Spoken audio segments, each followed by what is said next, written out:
It's been 1 year since the deadly attack on the U.S. Capitol. The nation remains divided over the attack. That's how hundreds of Trump supporters stormed the Capitol building in an effort to overturn the election results. And in just a few hours, President Joe Biden will address the nation.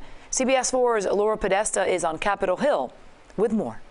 Maribel, President Biden is expected to place blame on former President Trump for misleading his supporters about the results of the 2020 election.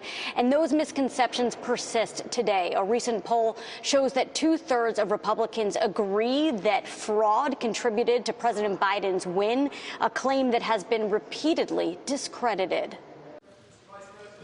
January 6th, 2021 started with Congress working to confirm Joe Biden's Electoral College victory. To object to the counting of the electoral ballots from Arizona. Not far from the Capitol, then President Trump was holding a rally as he and his supporters continued to question the results of the election. And if you don't fight like hell, you're not going to have a country anymore. Shortly after, some of his supporters stormed the building, making it all the way to the Senate floor, delaying the election certification until early the next morning. Then President-elect Biden called it an attack on democracy. This is not dissent.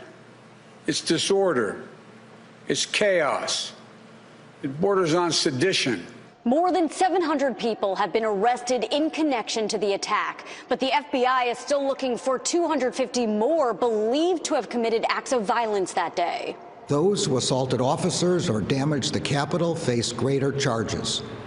Those who conspired with others to obstruct the vote count also face greater charges. At the Capitol today, there will be vigils and moments of reflection. In an address to the nation, President Biden is expected to speak to the importance of a peaceful transfer of power. He sees January 6th as a tragic culmination of what those 4 years under President Trump did to our country. A law enforcement bulletin said this week that there are no specific nor credible threats to the Capitol.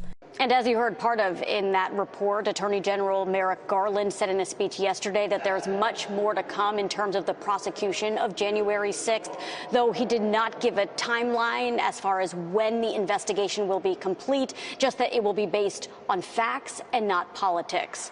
Reporting in Washington, Laura Podesta, CBS 4 This Morning.